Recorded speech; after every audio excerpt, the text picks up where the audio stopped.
now as I'm driving and I look around and I see people who are not as fortunate as I am to be driving, and we take so much for granted in our lives. And I think if we could stop and just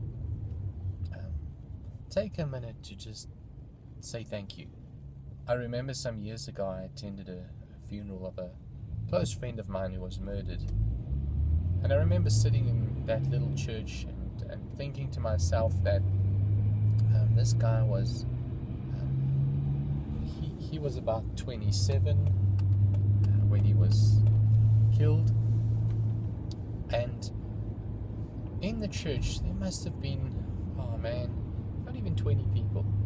But when I looked at how many people he'd impacted in his life, it got me thinking, and it worried me that so few people attended his funeral. And then I started thinking about my own funeral, and I thought, I wonder if I had to pass away, how many people will attend my funeral? And I realized that it would probably be a similar number. And it was back then, probably about 15 years now, that I made a decision, and I said, going forward, I'm going to impact the lives of so many people. When I'm buried one day, I want them to bring busloads of people in, people whose lives I've changed, and people whose lives I've impacted, and people who come and testify to the difference that I've made in their lives.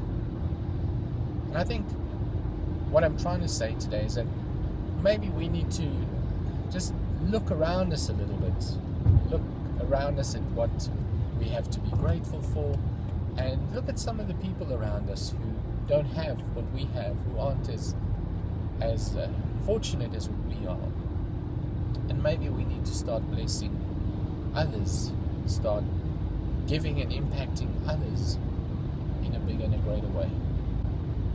My challenge for you today is to just stop for a minute and look around. Look around at what you have to be grateful for, and then look around at who you can share that gratefulness or share those blessings with, and how you can impact the lives of those around